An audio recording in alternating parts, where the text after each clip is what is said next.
3 weeks earlier, the invitation arrived inside a box that still smelled of my father's workshop. I knew the smell before I opened the lid. Iron dust. Cedar oil. The faint bitterness of old coffee soaked into the wood. My father had kept his tools in a box like that, although the box in front of me was smaller and cleaner, with a Vescari crest stamped into the brass clasp. I should have thrown it away. Instead, I opened it. Inside was a black envelope, 1 hotel key, and a single line written in my Uncle Vincent's handwriting. Come to the Vescari estate before midnight. Bring nothing that belongs to your father, ****. I read the line twice, then checked the locks on my apartment door. Fear came quietly, the distance to the window, the weight of the ceramic lamp, the number of people who knew I lived alone. I restored damaged records for a living. I knew the difference between a document that had been lost and one made to look lost. My father's file had always bothered me. The police report said he disappeared from Pier 9 during a storm. The Vescari family said he stole a ledger and ran. Those versions could not all be true. I put the hotel key in my pocket. I believed I could walk into his house and leave with the truth. The Vescari estate stood above the harbor, behind iron gates and cypress trees bent toward the sea. No sign announced the family name. A black sedan waited at the bottom of the drive. The driver did not ask who I was. You are late, he said. I was invited. That is not the same thing. His eyes moved to the hotel key in my hand. I closed my fingers around it. The estate was warm, dark wood, low lamps, rain ticking against tall windows.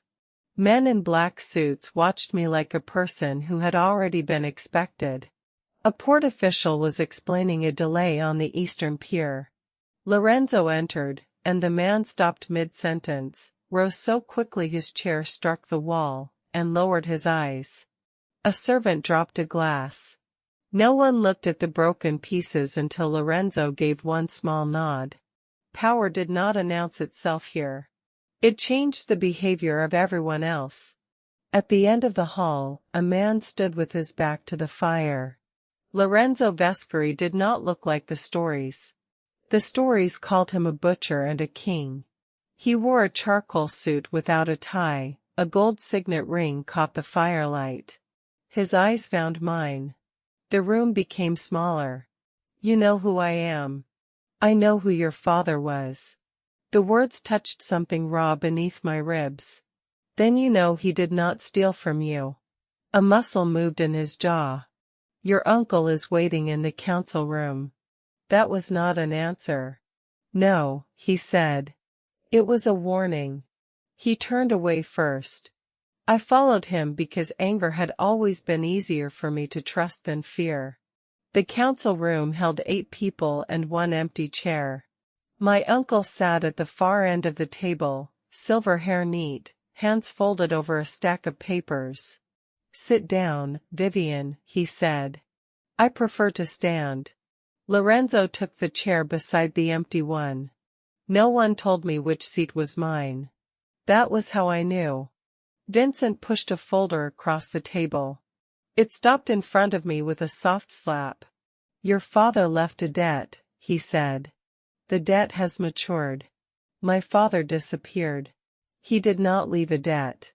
Disappearance does not erase a signature. I opened the folder. The first page contained an old loan agreement between Lucien Moreau and the Vescari family. The faded signature was my father's hand. The amount was large enough to buy ships, judges, warehouses, and silence. At the bottom, a clause had been typed in a different font. In the event of Lucien Moreau's death or disappearance, his surviving daughter shall be placed under Vescari protection until the debt is settled. My stomach tightened. Protection, I said. That is what you call this? Vincent leaned back. You are not being sold. I did not ask what I was being called. One of the men at the table looked down. Lorenzo's gaze stayed on me. Vincent slid a second page across the table. It was a marriage contract. My name appeared beside Lorenzo's. The room did not move. My hands did. I tore the page in half. Every man in the room heard it. Lorenzo did not react. Vincent's mouth hardened. That contract was drafted by your father.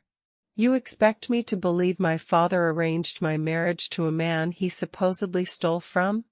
I expect you to understand that you have no leverage. Lorenzo reached across the table and took the torn pieces from my hand. Then he tore the rest of the folder in half. Paper fell around his shoes. Vincent stared at him. Lorenzo's voice remained quiet. She is not signing anything tonight. The relief lasted less than a second. But you are staying in this house. Is that another warning? No, he said. That is the only place I can keep you alive. I laughed because the alternative was letting him see how frightened I was. You have known me for 5 minutes. I have known the people hunting you for 12 years. The room went still. Lorenzo had said something my father's file never explained. My room overlooked the harbor. A repaired window lock and a folded coat in my size waited inside. Protection, I told myself. Or surveillance. The difference depended on who held the key. I found the ring beneath the pillow. For several seconds, I could not breathe. The same narrow silver band. The same black scratch. The same dent along the inner edge. I picked it up with both hands.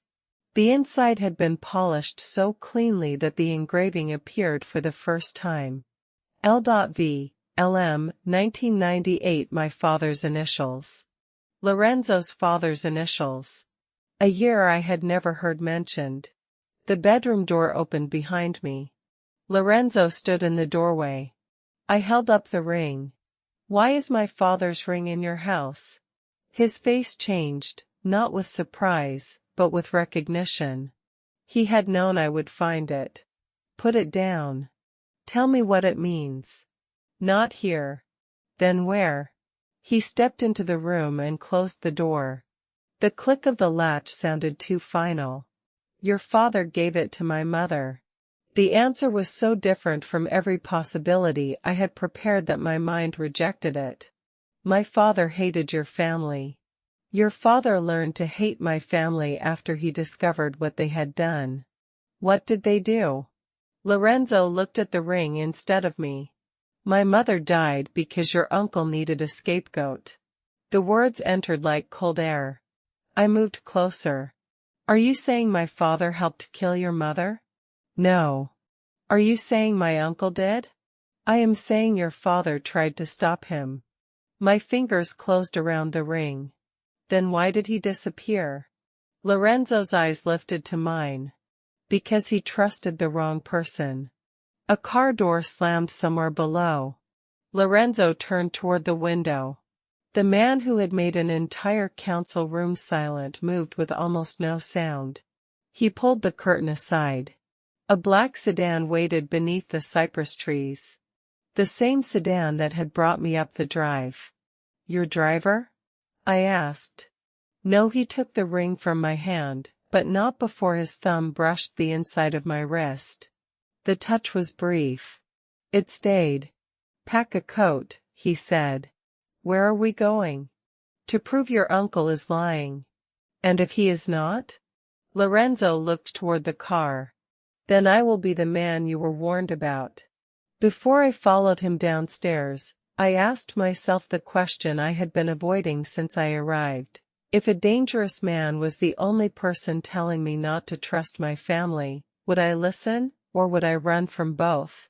We left through the kitchen entrance. Rain had turned the stone steps slick. Lorenzo walked behind me, close enough to catch me if I fell and far enough not to touch me without permission. That restraint unsettled me more than possession would have. The black sedan followed us for 6 blocks, a dark shape between rain and street light. When we turned, it turned. Who is it? I asked. Someone who wants you to believe you are alone. He took a phone from his pocket and made one call.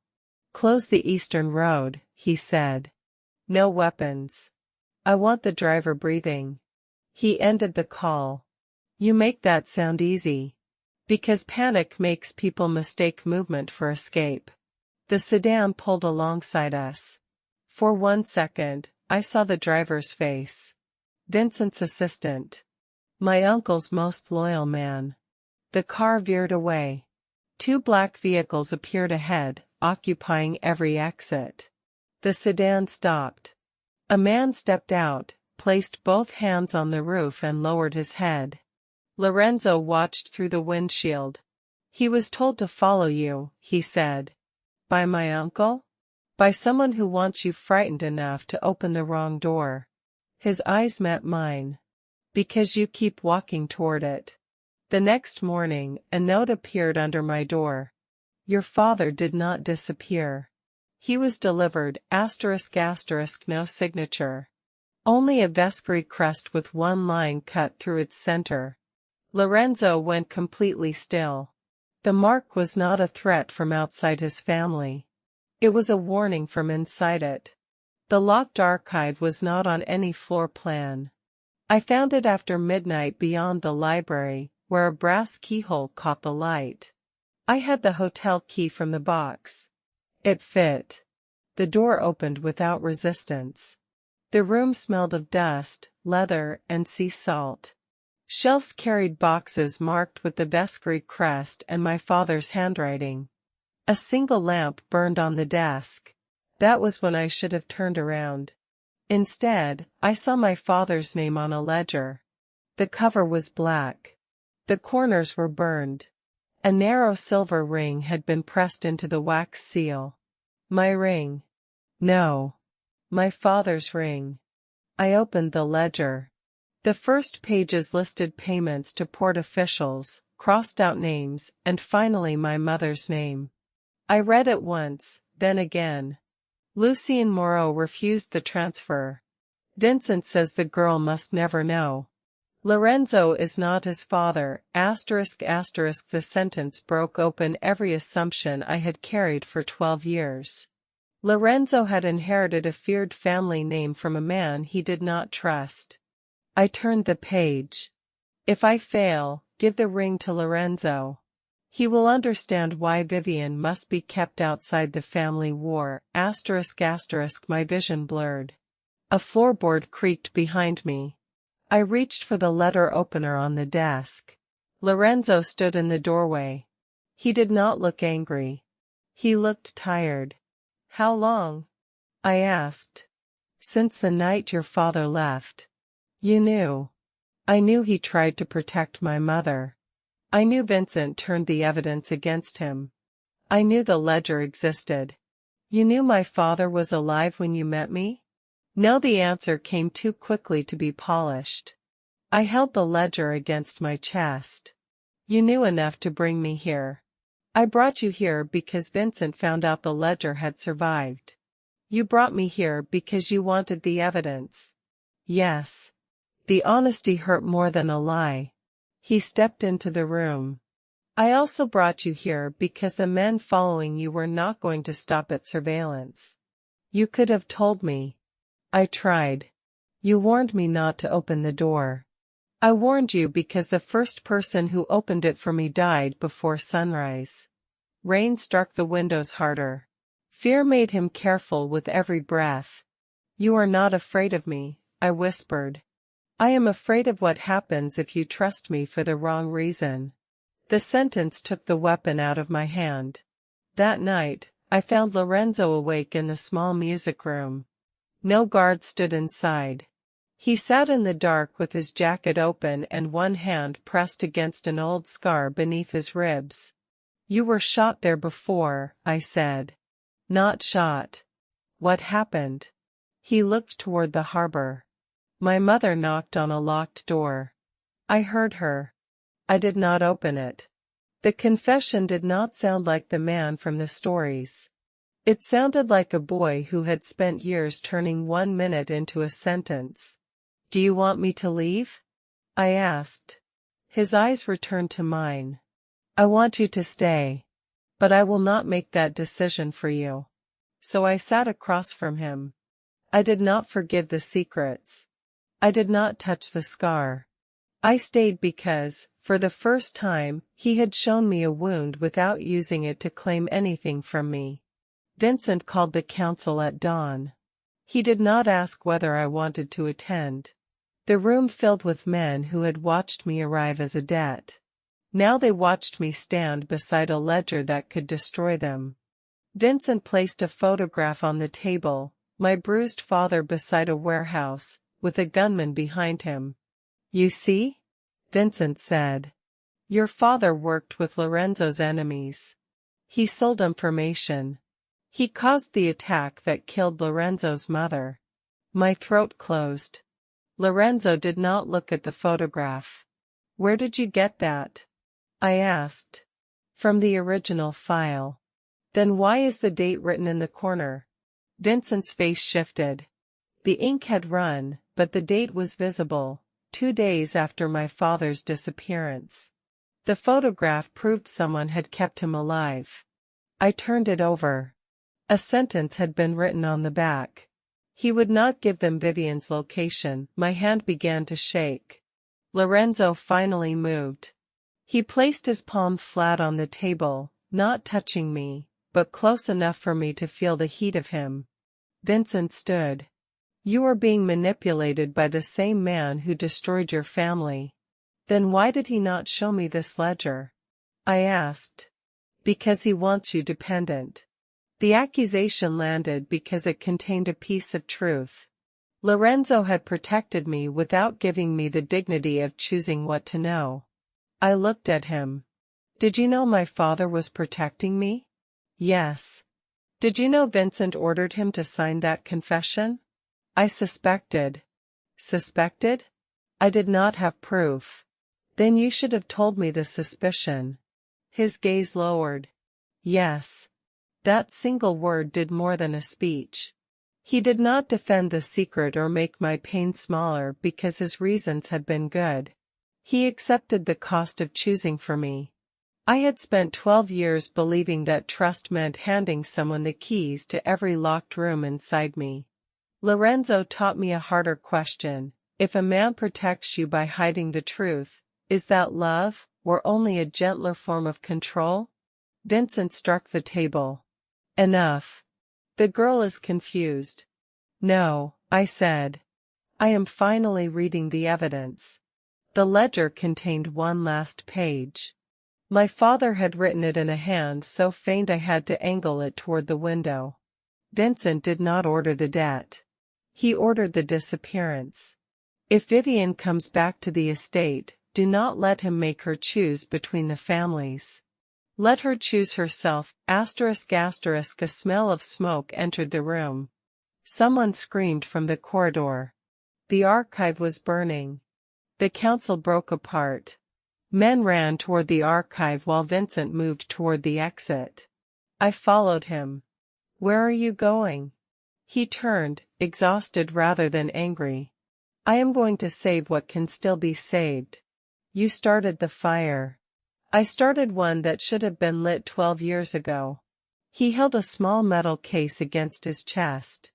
Inside, I knew, was the original confession. He ran. Smoke filled the estate. Heat pressed against my cheeks. Cedar became bitter and black. Lorenzo caught me near the stairwell. Vivienne, stop. Let go.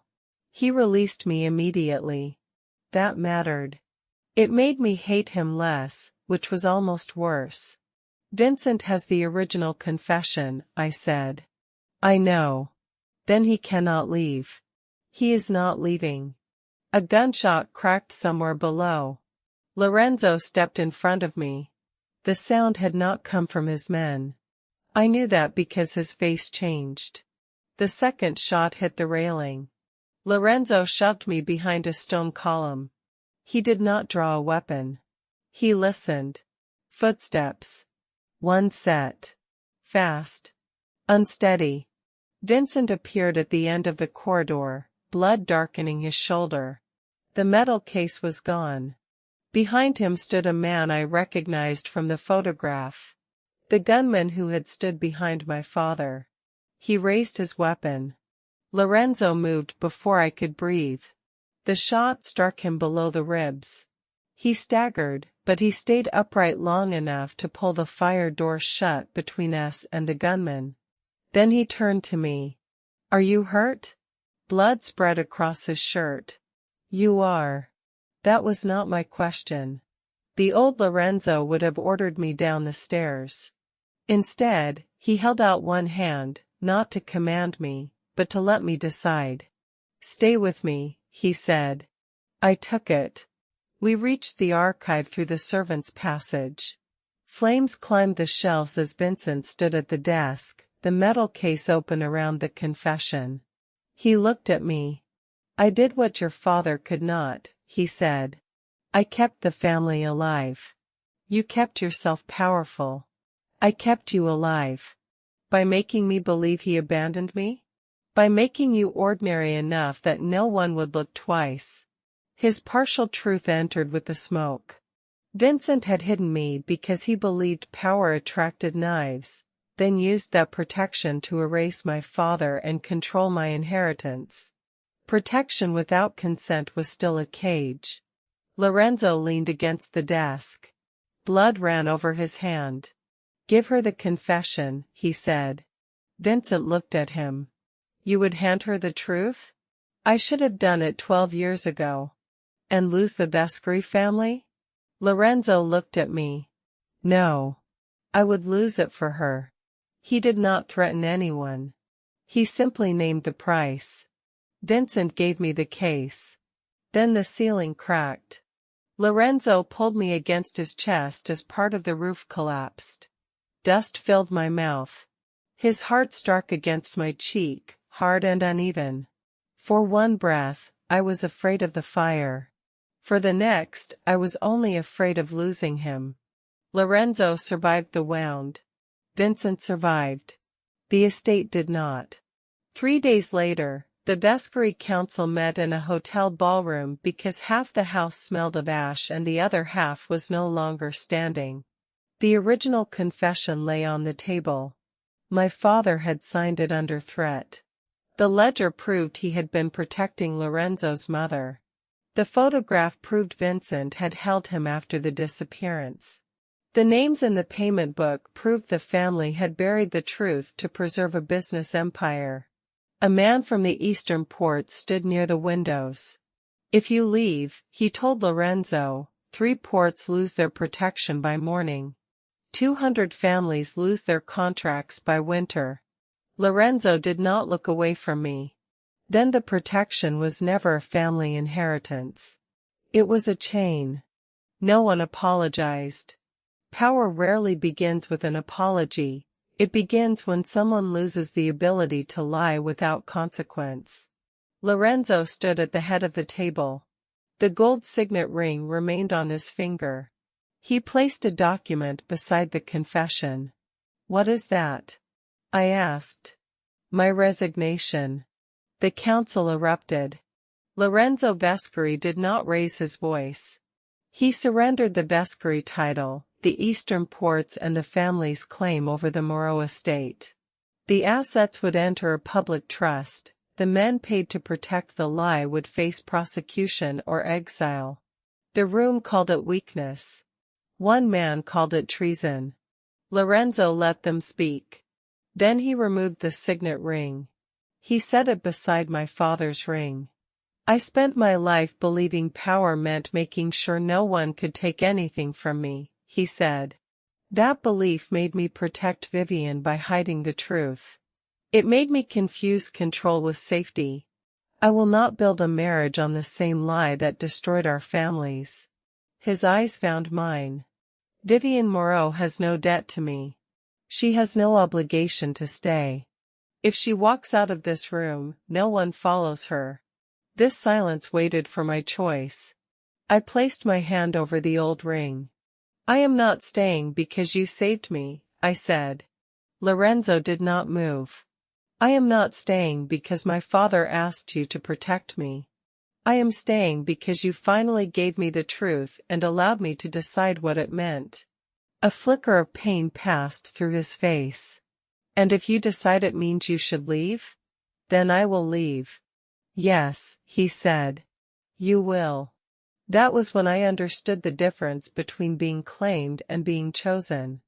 One took away the door.